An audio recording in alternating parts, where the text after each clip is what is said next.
This is a video about how to preserve your car, how to make your car live longer, specifically preserving it from rust. So this is a job I did recently. I thought I'd share some of the things that I did, maybe some tips. This is a Freelander one, 17 years old. I quite like the Freelander. They generally last quite well. Very little rust on the bodywork, as you can see. Plastic rings helps, and well rust protected generally. But like a lot of cars, what they don't bother with too much is the heavy metals on the suspension components, like the arms and so on, and they do rust over time.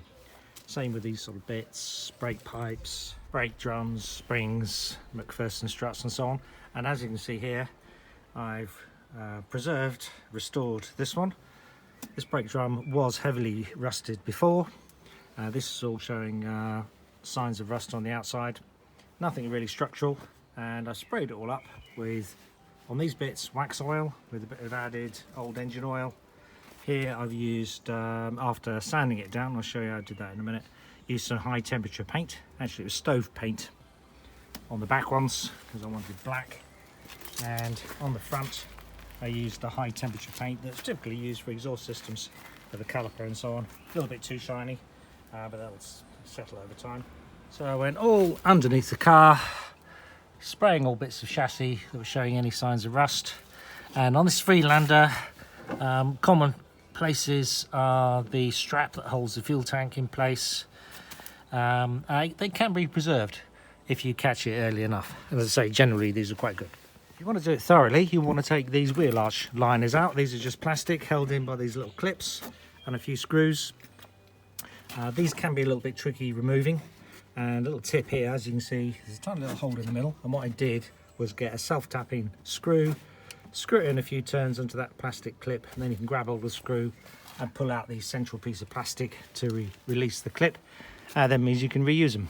And you do the same thing on these screwdriver looking ones, or crosshead ones, which are actually plastic but often don't unscrew successfully.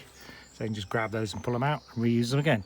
Here's pictures with the wheel arch liners removed, front and back.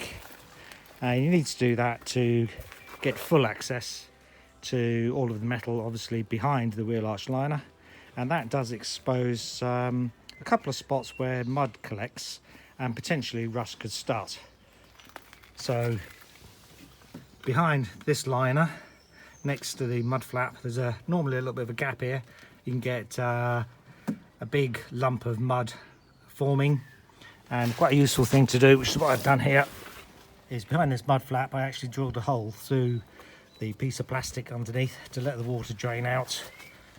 And once I refitted it all, you see that I've used polymer sealant to seal between the gap. Polymer sealant is very like the seam sealer that they use on the bottom of doors, like this sort of strip that they put. Very long lasting, can be painted over, and it's very, very sticky, stays stuck. So it's a good thing to use on things like this where you want to fill a gap. Also covered it over my screw heads to stop them rusting. This will hopefully stop the mud accumulating behind this wheel arch liner. Another place you find mud accumulating is again behind the wheel arch liner, behind this piece of plastic, which is why you need to take off. Big lump of mud was forming due to the gap between the two bits of plastic. So this is on the rear end of the car. And again, well worth taking off the wheel arch liner. On the near side edge, that accumulation of mud did actually start to rust the end of the sill. So if you catch it early enough, spray it with Waxoyl, you'll stop that occurring. There's a couple of holes where you can spray inside the sill as well. Similarly to the back, you'll get a lump of mud forming, and the same, use polymer sealant to seal the gap, stop it filling up with mud. Again, I've gone up to about that sort of height. To clean up the brakes, and in particular the rear drums and the front discs, what I did, as you can see, is jack up the car, all four wheels off the ground on axle stands. Make sure they're securely located on your chassis.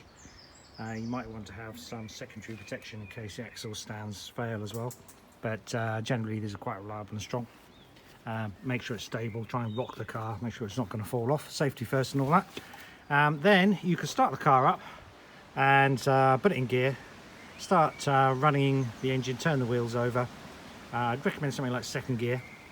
They should all be rotating. You might find that some of your wheels are not rotating because your brakes are binding, in which case there's something else to fix.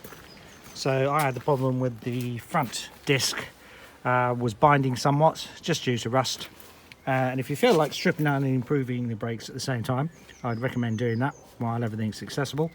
So see my other video on how to fix a stuck brake caliper. Basically, you have to take off the caliper, push out the pistons by pressing down on the brake pedal, clamp off the hose to stop any more fluid coming out, keep topping up your master reservoir for your brakes, of course, with brake fluid.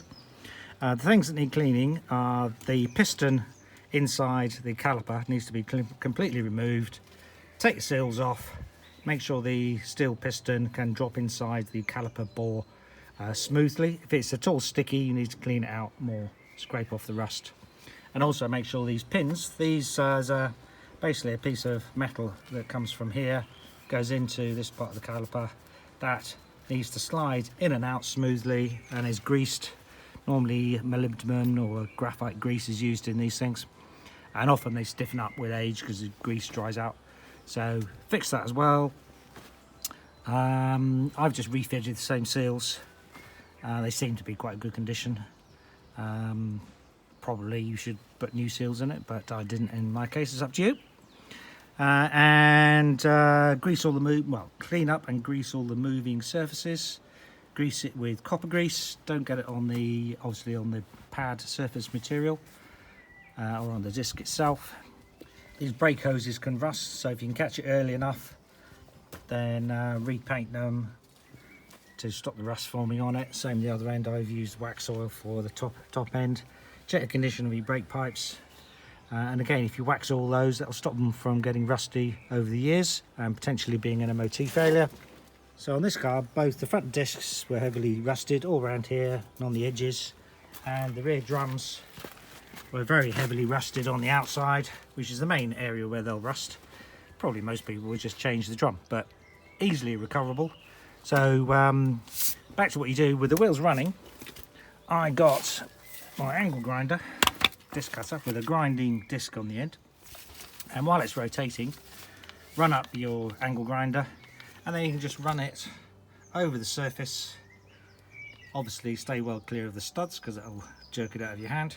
Go over the surface, top and bottom, around the edge, and then you can clean off all that rust. And you'll do it evenly all over the surface because the wheel is rotating. And then I resprayed it, and that should last at least quite a few years. Same here, wasn't much of an edge on the disc, so it wasn't worth changing.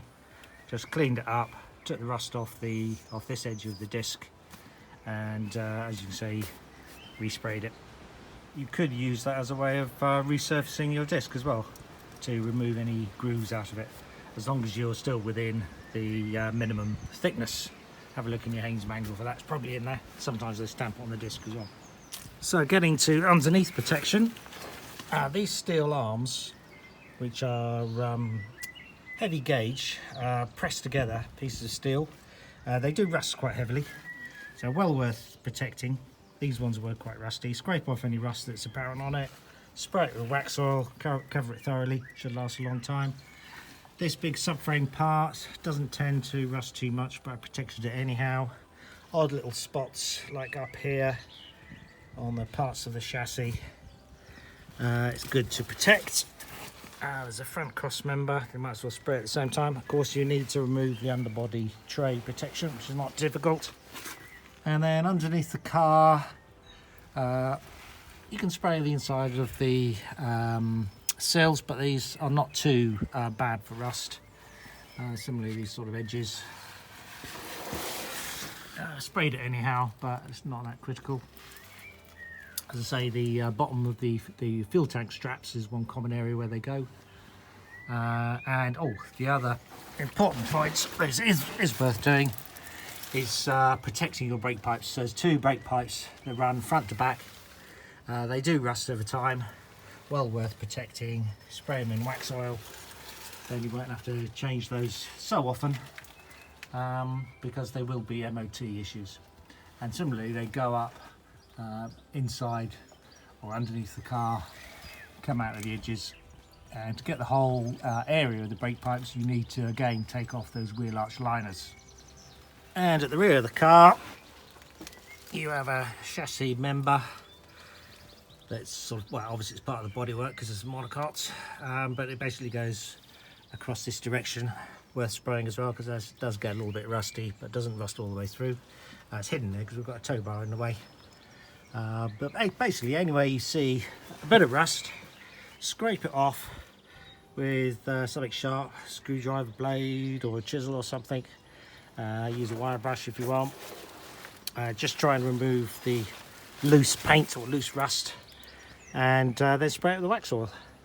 The advantage of adding a bit of oil to your Waxoyl is if you do then get a bit of flaky paint come off, and it takes your Waxoyl with it, you could then just with your finger rub around. So this stuff is still mobile because it's got a bit of oil in it, so you can just rub it round over the bit of rust that's then appeared. It stays soft, and also probably the oil will creep around the bodywork and penetrate into any rusty spots that it wouldn't do otherwise. And the other thing I forgot to mention is when you've undone these screw type plastic clips, then remove this outer wheel arch cover. This is just held on press-on clips, so you can just give it a pull off. There's one little clip at the bottom that you need to remove, and the whole thing will just pull off. You need to do that to get access to that rear end of the sill parts that needs rust proofing, but that's generally quite easy to remove. And while it's all apart, you might as well check out your brake shoes on your drums as well. Just undo these screws here. You need a large positive drive type screwdriver, obviously with the handbrake off. You should be able to lever off the drum enough to have a look at the shoes, see how much brake material got left on the end of the shoes without having to remove the drum completely. It's easy to do while it's jacked up like this. That's just a quick video on preserving your car, how to make your car last longer, preserving it from rust, and in particular the Freelander one.